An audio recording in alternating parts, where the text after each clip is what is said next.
Thank you so much, sir. I'd like to thank the organizing committee as well as Chitra ma'am for giving me this chance. I hope everybody can view my slides. Yeah, we can see it.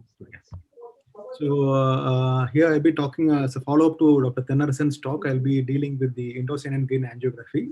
I'll skip the basic pharmacology due to lack of time.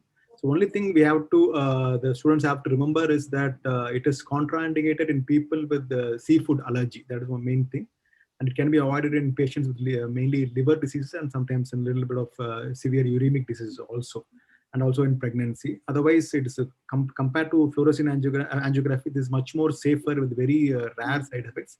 Very rarely you can get nausea and anaphylaxis, and obviously alcohol should be avoided before you do a ICG angiography.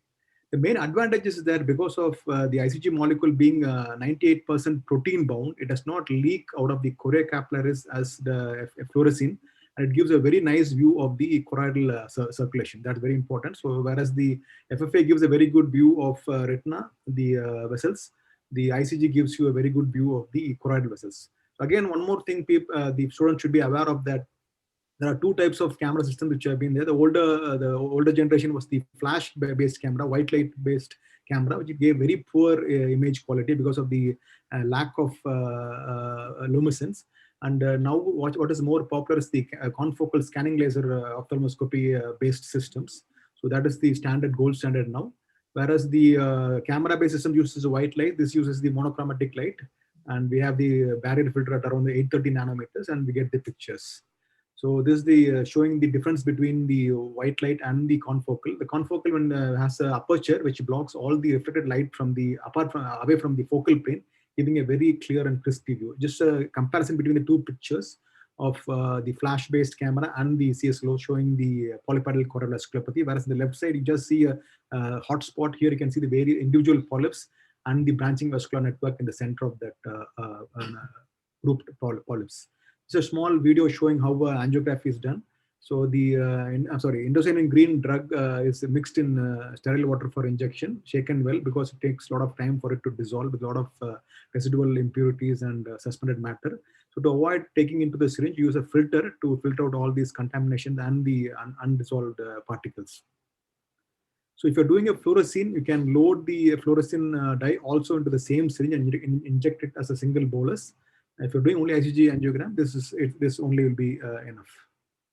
So this is loaded, and then fluorescein, if you want, you can load it, and then it is given in the cubital vein preferably.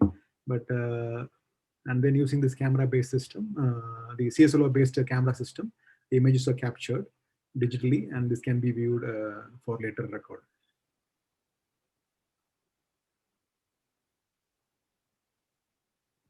So imaging, the images are captured at every 1 minute during the first 5 minutes, and then after that, every 10 minutes you capture till end of 30 to 40 minutes.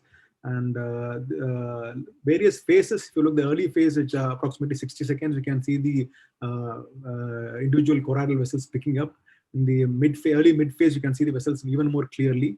And in the late phase, it starts to fade, and the late mid phase and the very late phase, you can see the washout with just a background flush sort of appearance. So two things you have to be aware of is the hypocyanogens and the hypercyanogens. Instead of hyperfluorescent, we call it hypo and hypercyanogens. So hypercyanogens mainly because of blood pigments and serous fluid and exudates, and because of lack of flow and vasculature. And hypercyanogens can be because of RP rip, leakage from the choroidal and retinal vessels, and also sometimes from the polyps and choroidal neovascular membrane. So mainly we are looking at the most common indication being PCV and CSR, and also some uveitic cases, also choroidal tumors. Just show some examples. The classic CNVM, you can see the fluorescein picks up the retinal blood vessels much more, the CNVM much more clearly than the ICG, which is on the right side. ICG is just about picked up, whereas and you can see the washout from of the dye in the late phases. Whereas in occult, if you look at the FFA, doesn't pick up much, but in the ICG you can see the deep network. So this is much more important here. And okay, to charge it to the, this is a case of a mixed xenon where you have both components, FFA as well, showing the pictures of both the FFA and ICG, which will pick up the classic. This is the classic component which you can see in the FFA clearly, whereas the ICG does not pick up the classic component very clearly, but you can see the deeper occult component which is more picked up in the right side picture, that's the ICG. So this is the OCTA showing the superficial classic component, the deeper occult component. This is the comparison between the OCTA and the FFA. So looking at the classic component, And this is the ICG showing the deeper network. That's the occult component. So ICG picks up the occult component in a mixed CNVM. RPRIP, you can see the appearance of the clearer appearance of the superficial choroidal vessels. This is an FFA showing the diffuse leak, but in the ICG, you can see that this is the hypocynosins because of the rolled out RP, and you can see the superficial capillary networks picked up there. In polypoidal choroidal vasculopathy, you'll be seeing the typical polyps in the first few minutes. And you can see this is the central area, but it's the branching vascular network. So that is not that very clearly picked up even in CS solo base, but polyps are very clearly picked up. So this is showing the. This is the picture showing the case of PCV, showing the small BBN with the one single polyp there, and washing out in the late phases. I'm just showing the OCT angiography, which picks up the polyp very unclearly, but the deeper BBN is picked up very nice. This is the OCT picture, and just showing the OCT picture and the ICG. So the polyp picked up very well in the ICG, whereas the branching vascular network is dull in the ICG, but very well picked up in the OCTA. The pigment epithelial attachment usually shows as a hypocyanescent spot in the early phase, and if there's leakage, you can pick up in the later phase as hypercyanescent spots. This is a fibrovascular PED. You can see the hypocyanescent PED itself is hypocyanescent, but you can see the deeper occult component of the vasculature, vascular network here, abnormal vascular network here. So this again is showing the hypocyanescent in the presence of blood actually. So on retinal angiomatous polypation, you can see the retinal vasculature feeding the deeper network here. It's not picked up in the early picture, but in the mid phase, you can see the deeper network which is picked up in the RAP lesion. So if you look at this CSR, you can pick up the large, because the congestion of the very large choroidal vasculature here. So the choroidal congestion is very well picked up in the ICGA, whereas the leaking spots are picked up in the fluorescein angiogram very well. And this is a case of a suspected CSR, but it was turned out to be a PCV. You can see the RP rip with a large hypocyanescent part because of the PED, but you can see they pick up the polyps in this posterior pole. Again, what turned out looked like a CSR and a whole person turned out to be a PCV with a large bullous RP cyst with a rip there.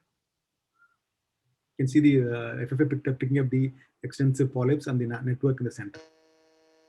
So this is the serpiginous choroidopathy. You'll be seeing hypocyanescence because of the choroidal edema. The vasculature does not fill up, causing hypocyanescent spots here. In multifocal choroiditis, also the same picture is seen because of the hypocyanescent spots, because of the choroidal edema. The vasculature does not fill up well. And in VKH, in the acute phase, you'll be seeing these hypocyanescent spots. But once they is resolved, you can see multiple hypo, which can turn out to be isocyanescent in the later phases. Choroidal tumors. Sorry to interrupt, sir. Your time is up. Please conclude. Yeah. Okay. The choroidal hemangioma, mainly we can differentiate between tuberculomas because of the washout you can see in the late phases. The vasculature is hyper. You see the initial flush, and in the late phases, the dye washout.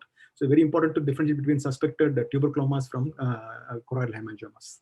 Thank you, sir. Thank you so much, Dr. Saravanan.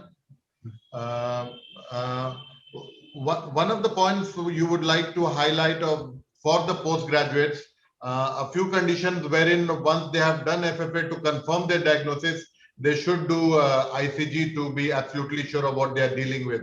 Right now, the most important indication is CNVM, which is not responding to monotherapy, injection monotherapy like it normally should.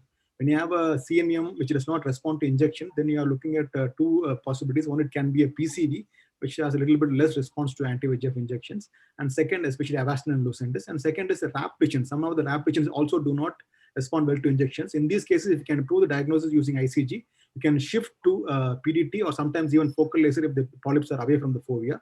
So you can go into either thermal laser or photodynamic therapy, especially in when there's a non-response to conventional injection monotherapies. Thank you so much.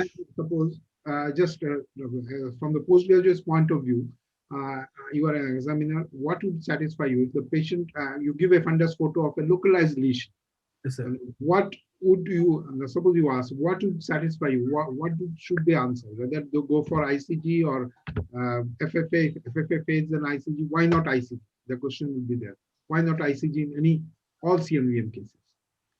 So right now, most of the diagnosis of the PCV, classic CNM and occult CNM can easily be done by OCT itself. 90% of certainty you can see in OCT and say this is a classic or a occult or a PC most of the times. So when you have a doubtful case with extensive hemorrhage or extensive exudation, to prove the diagnosis, the gold standard will be the indocyanine green angiography. So that should be the answer. When you have a doubtful case of a PCV and you have a thumb-shaped, large, elevated PEDs in the OCT with extensive amount of hemorrhage or extensive amount of serous exudation, so those cases, I would expect the PG to tell that the gold standard for proving PCV will be